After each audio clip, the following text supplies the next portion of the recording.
Namaskar. Hello and welcome to PGurus channel. I'm your host Sree Iyer. Joining me today is Savio Rodrigues as we take a look at the recent press conference or statement put out by FIACONA, Federation of Indian American Christians in North America, and or I should say Christians of North America. That's how the acronym sits. And there are a lot of things that are claimed, but we have with us Savio Rodrigues, and we're going to take a look at what the data says and whether there is any truth in what they are claiming. So let's welcome Savio Rodrigues. Savio, namaskar and welcome to PGurus channel. How are you? Namaskar, I'm doing very well.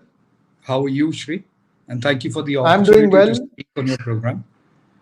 My pleasure, Savio. This is an important topic, mainly because, I have lived half my life in the United States. So some of the wool that gets pulled over people's eyes, I can see through that. And I think you are here. And I think between the two of us, we can make a compelling argument as to what is the right thing, what is the truth, and what are falsehoods. So I yield the floor to you. I may have to come in once in a while to give some data. Sure. Other than that, the floor is yours. Thank you, Sree. There's a very beautiful verse in the Bible, which is a part of the Beatitudes in the Gospel of Matthew, where it says in chapter 5, verse 9, "Blessed are the peacemakers, for they will be called children of God." And all through my life in the Christian faith, I have always endeavored to be a peacemaker. So while I am a man of Christian faith, above that, and more importantly, I am an Indian first. And above being an Indian, I am a human who lives by the principles of humanity. So on the outset, let me state certain facts to the viewers so that they don't bring it as point of contention. Firstly, I am a BJP leader. Secondly, I'm a huge supporter of Narendra Modi.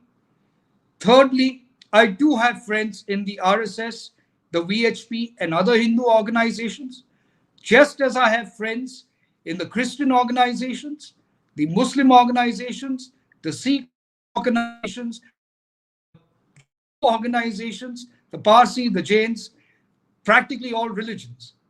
Because I am a student of religion, I am a student of conflict, and more importantly, I am a propagator of peaceful measures to conflict avoidance.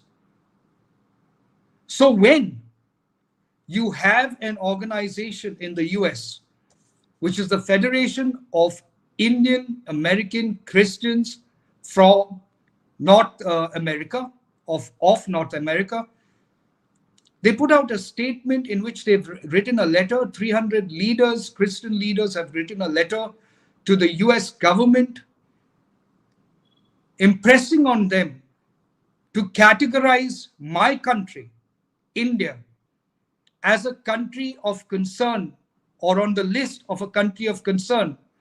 While initially I found it amusing, when I looked at it more deeper, I was disturbed and I felt distraught by such allegations leveled against my country, against my leader, Prime Minister Narendra Modi, and most importantly, against the very people that forms the majority of the population in India, which are Hindus.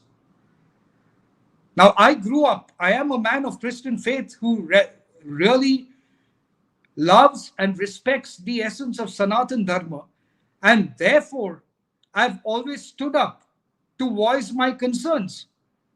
But I'm not the only Indian Christian who feels that way.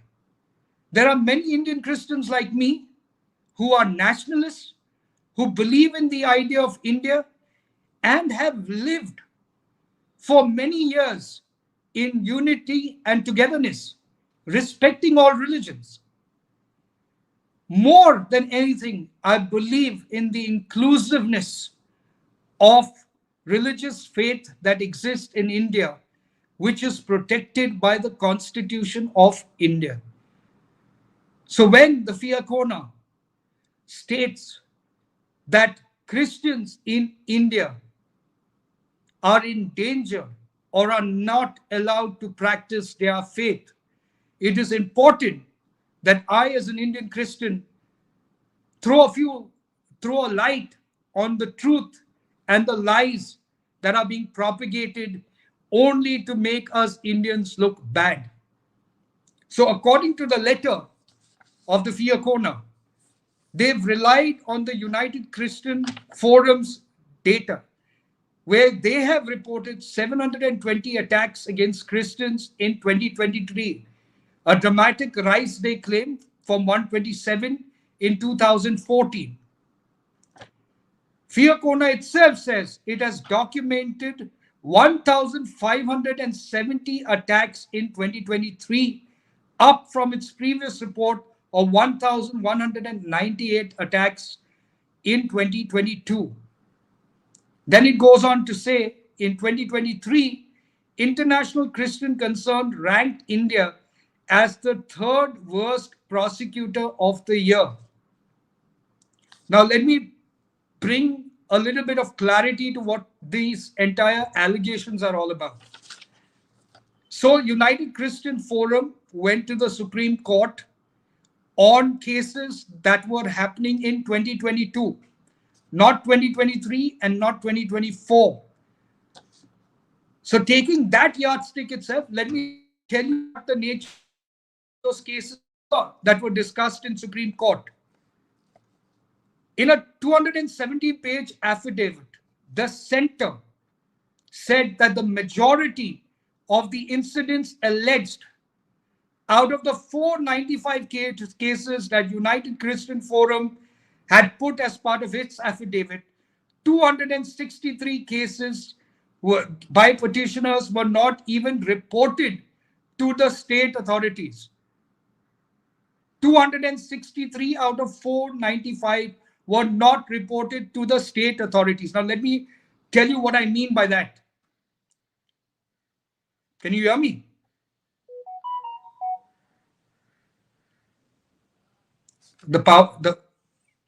Yeah, I can hear you. Go ahead. Okay, the power is gone at my house, so we'll continue. They can hear me. Yeah. We can hear you fine. Go ahead. Okay, so let me just put on some light. Just give me a minute. Yeah, please.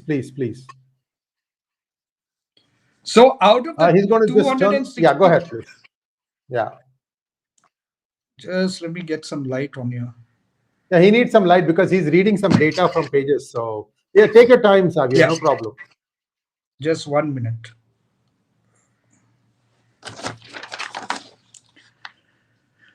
Now, why is this 495 cases important? Because that is what the petitioner, United Christian Forum, had alleged in the Supreme Court. And they had listed alleged incidents of violence against Christians in the state of Bihar, Haryana, Chhattisgarh, Jharkhand, Odisha, Karnataka, Madhya Pradesh, and Uttar Pradesh. Out of that, 263 cases were not reported, as I said earlier. Out of the 232 reported incidents, 73 were resolved amicably with mutual agreement between both parties. Of the 73 cases, these 73 incidents were related to land dispute, family dispute, superstitious practices, and other trivial issues. They were not religious hate crimes. That is the important aspect. FIR and non-FIR complaints were registered in the remaining 155 cases, the center informed the court. So essentially, if we go by that yardstick, then if you were to take whether it's 720 cases of 2023 that has been reported by the United Christian Forum, how many of them are genuine religious hate crimes that has been alleged? Now, if you go by this number, you will realize that a very, very few percentage of it are actually hate crimes between communities, between religious communities, or a religious community against a Christian. Now, why is this important?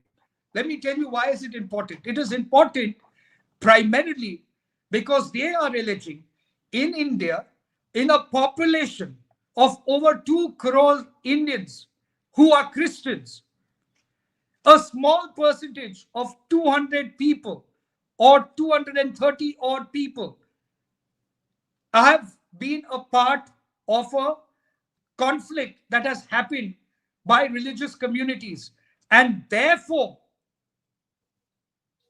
the entire country is being brandished as being dangerous for Christians. Now, if we go by that same yardstick, Sree, there was a study conducted in the United States in 2023. Okay. The annual study found at least 2,184 hate crimes, which were reported across New York City, Los Angeles, Chicago, Houston, Phoenix, Philadelphia, San Antonio, San Diego, Dallas, and Austin. An increase of nearly 13% from 2020 through 2022. A larger analysis of 25 American cities found hate crimes increased an average of 17% from 2022. These are hate crimes in US. Compare them to the alleged hate crimes in India. Most of these hate crimes were against the Jews and against the Muslims, and few of them were against the Hindus in America. Now, should the Indian government put America on a country of concern list? Should the Indian government reject the visas of pastors coming from America to India to preach their religion and mostly proselytize as well? This notion of Christians being in danger, Christians not allowed to propagate their faith in India, is an absolute lie. I am a Christian. Prior to my accident 2.5 months ago, I would attend Holy Mass every day in church, where hundreds of people would come to church. How is it that you go and tell the world that as a Christian, I am not allowed to practice my faith in India? If India was against Christians, if the Hindus were against Christians, then India would not have states that have a considerable amount of Christian population. India would not have states that see unity between Hindus, Christians, and Muslims at a ground level. More importantly, today, when I go out with my friends, my Hindu friends in Mumbai, to the Siddhi Vinayak, I also have some of my Hindu friends who come with me to church when they come to Goa. I have Muslim friends and I've gone to mosque. This is the inclusiveness of the Bharatiya culture. This is the inclusiveness of Sanatan Dharma, which is the essence of life, which is the essence of humanity. This is also the teachings of Jesus when he talks about respecting what other people value as good for him. But FIACONA is propagating lies, trying to create a division. And I'll tell you the impact of these divisions. If you look at reports coming from Goa, from January 1st, 2014 to March 31st, 2024, there have been 25,939 surrendering of the Indian passports. Most of them who have surrendered the passport come from the Christian faith because they've opted for the Portuguese passport. When I asked a couple of months ago the passport officer and certain people within that department as to what could be the reason for such exodus from Goa, and they told me it was religious fear. Fear of the current dispensation in the government. Now, my appeal to Indian Christians all over India, I have invited the FIACONA to discuss with me its allegations, not because I represent the BJP, not even because I represent the Christian community, I don't, but because I represent India as a citizen of this country and as a Christian of this country. My country is above all, and it's above all for many Christians. This fear psychosis that has been propagated, that has been percolated by certain leaders within India and outside of India, religious leaders, is only used to target Prime Minister Narendra Modi. It is used to target the BJP government. It is used to target Hindus at large. And unfortunately, for many of them, they have not opened their eyes to the truth. Some people in Kerala, church leaders, bishops, have opened the eye to the truth that it is not your conflict with the Hindus that has been propagated that's the problem. But it is a conflict, like in Kerala, with the Islamic radicals that is really a threat to Christians in India. And I feel sad. I feel sad primarily because of a lot of my understanding on religion, conflict, and to work towards peace. I have authored a book, The Path to Peace, Conflict Avoidance the Jesus Way, has come from my understanding of camaraderie between communities in India. A Christian never shies away from celebrating Hindu festivals. A Hindu never shies away from celebrating Christian festivals. So where is this division coming from? And why is it that we are succumbing to the divisions during the Lok Sabha elections? It was Manipur that was driven or used to drive divisions and hate towards anyone who supported the BJP, whether they were Hindus or Christians. When in Manipur, data will show you that while 317 churches were destroyed, 398 temples were also destroyed. It was not a religious conflict, but it was painted as a religious conflict. So my appeal to the Indian Christians is that this country is as much as your country as it is mine or any other person who may or may not support the BJP or Prime Minister Modi. That support is immaterial. Your religion does not define your nationalism. Your love for the country does. And at this point of time, when organizations sitting in the US are going to dictate terms to the US government to label our country as dangerous for Indian Christians, then we have to stand up as one, because this is our motherland too. And we are sons and daughters of this land.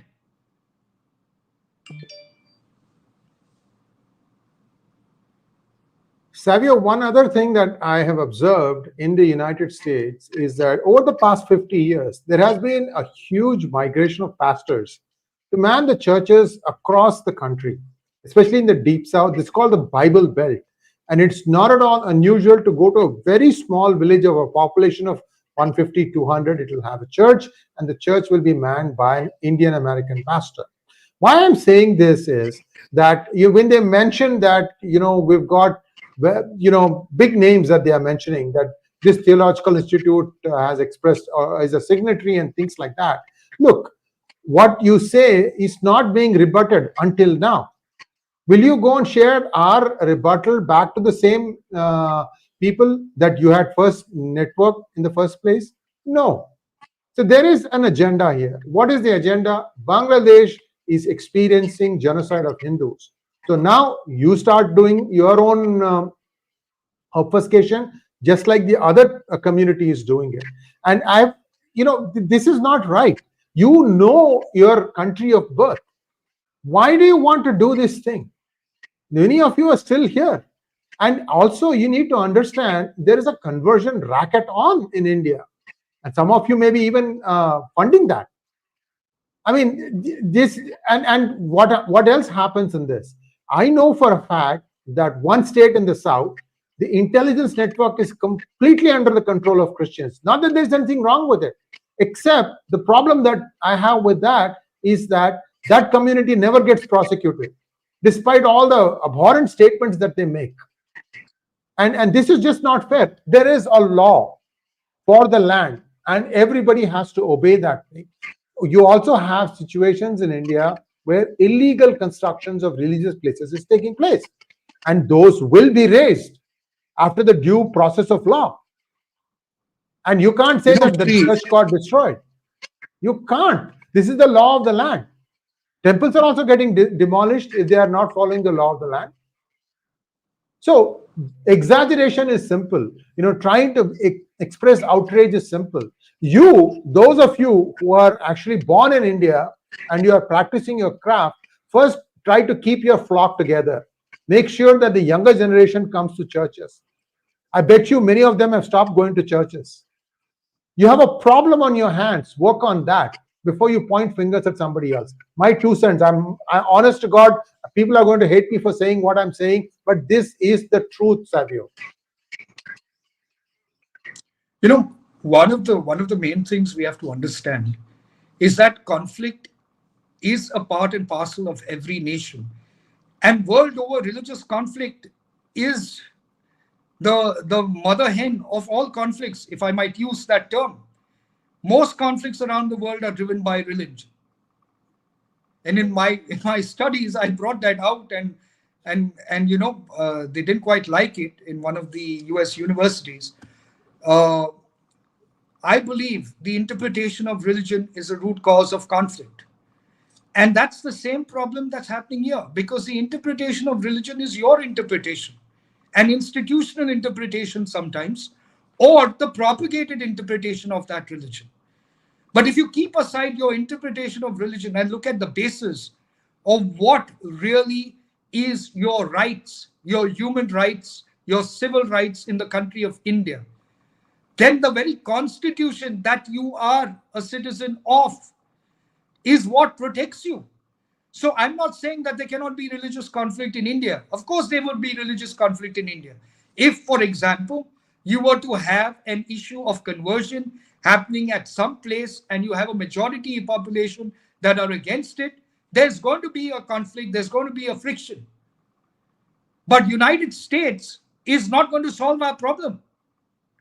By taking it to the United States, you are really telling the very Constitution of India that gives you your rights that you are not worth it. If we have a law, we have the Constitution that protects our freedom of religion, our freedom of faith, and our freedom to express ourselves. Today, when I'm putting out these figures, the amount of religious hate crimes in America is much more than India. And yet we are seeing and turning to America to save us in India. Are you saying 2 crore population of Christians are in danger? Please have a look at the churches and the people who attend churches on a regular basis and tell me, where in India is your faith being destroyed? I'm not saying there won't be cases of conflict. There will be. And it happens all around the world. But that doesn't give you a right to disrobe your mother on a public platform by saying Christians are in danger. Because they are not. And the law protects you, the Constitution protects you. Thank you, Savio. And we have a few questions for you. If you could go through the questions now, please. Only 3 questions.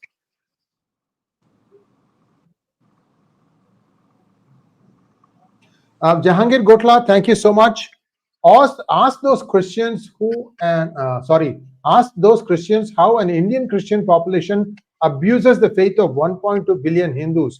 No Zoroastrian is persecuted. GOI must speak up.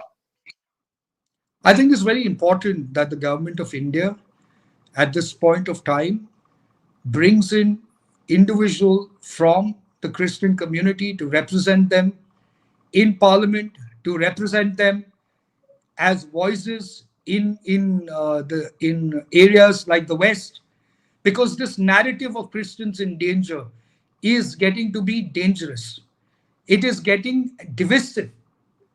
And we need to counter this divisiveness. I'm not the only Indian Christian, and I don't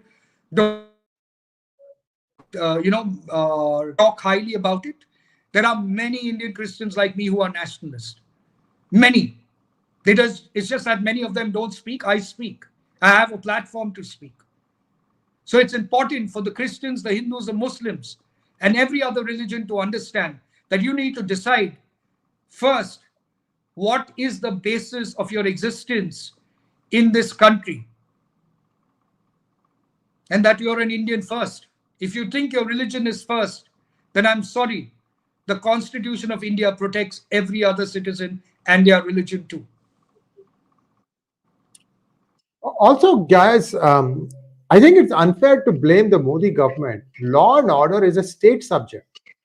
It is being handled by the particular state government. And it's not fair to say the Modi is causing all these things to happen. I mean, you have to, if you want to accuse somebody, have your facts straight. Next question, please.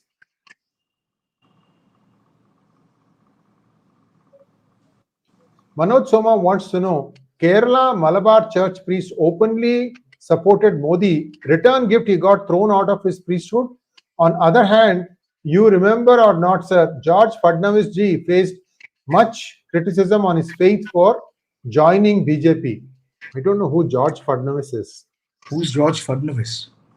I have no clue. Manoj, I have no idea. I think he's talking about George Fernandes. Yeah, George Fernandes probably. Yeah. Well, George Fernandes, it's very interesting that you bring up George Fernandes, because when I contested the elections in Goa, which I didn't do too very well in, because I was new and because I was a part of the BJP at that point of time, and will continue to do my work in the constituency, a very concerned priest, and I don't hold him for saying what he said, told me, he says, Savio, you're a very, very good candidate, very educated, very articulate in what you say and do, but you will be disillusioned by the BJP, like George Fernandes. So I told him in all humility, Father, I can only ask you to pray that whatever you think might happen to me may not happen to me, because you have faith that I have the ability and the intelligence to not walk the wrong path, which really means I support the BJP as an Indian Christian because I believe in the philosophy of the Narendra Modi government, which is working towards India rising as Bharat. And as an Indian Christian, a resurgent and a rising India as Bharat is also my vision and also my mission. Therefore, I support it. It's as simple as that. I don't see that with the opposition. I see opposition mostly as agents for foreign interests in India. Next question, please. Anand Gopalan Kidambi wants to know, Sree Iyer ji, Indian Christians have no problem, but Christian missionaries are in trouble to execute their conversion agenda. Yes, this is a problem, and they are also trying to find sneaky ways to get around this, I'm hearing. Again, it is the law of the land. That's what you need to use as a yardstick. Whether you are X or Y, like Savio says, you're first a citizen of India. You are a human being first, second, the citizen of a country. That's where your loyalties lie, before you think about what your religion is. And this is where things get confusing, because somehow they feel like they can vote as a bank and therefore demand more rights and be more special than the others, and that's not true.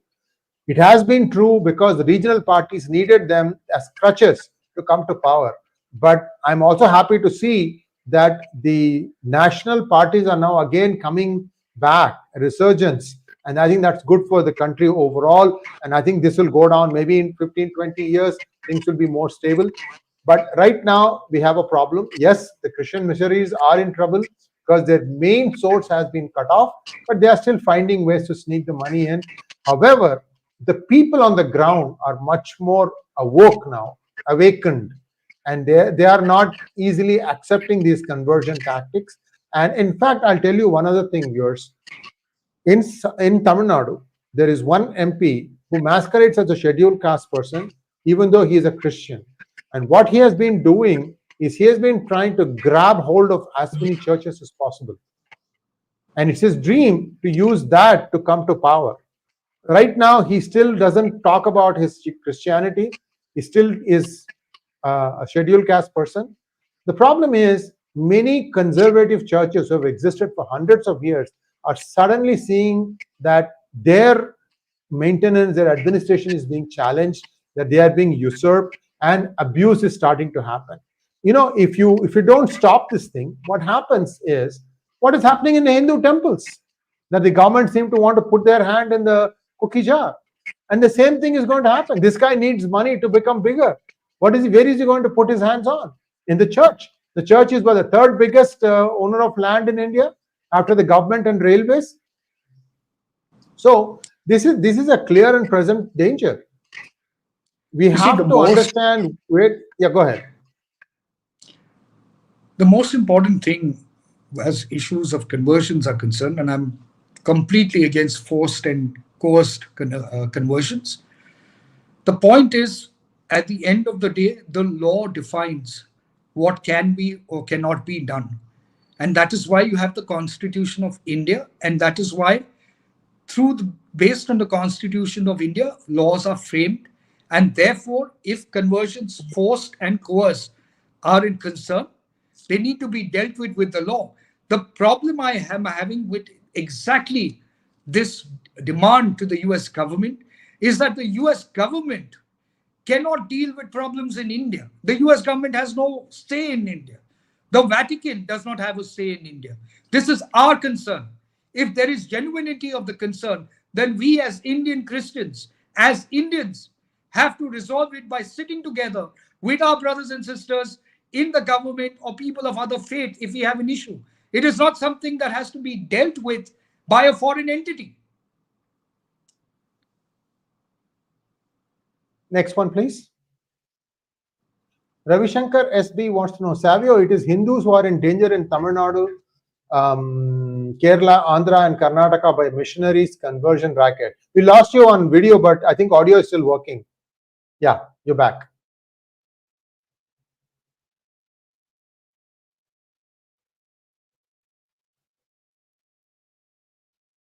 Minor difficulties while he sorts this out.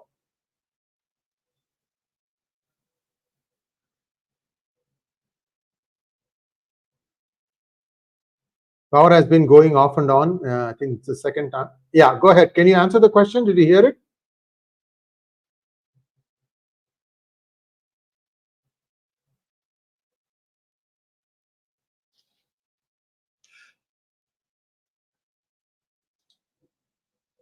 I think we are going to end this session. There are only 1 or 2 questions left, and I think Savio is having some difficulties. Thank you, Savio, and please like, share, and subscribe to our channel. Don't forget to click on the bell button for notifications. Namaskar.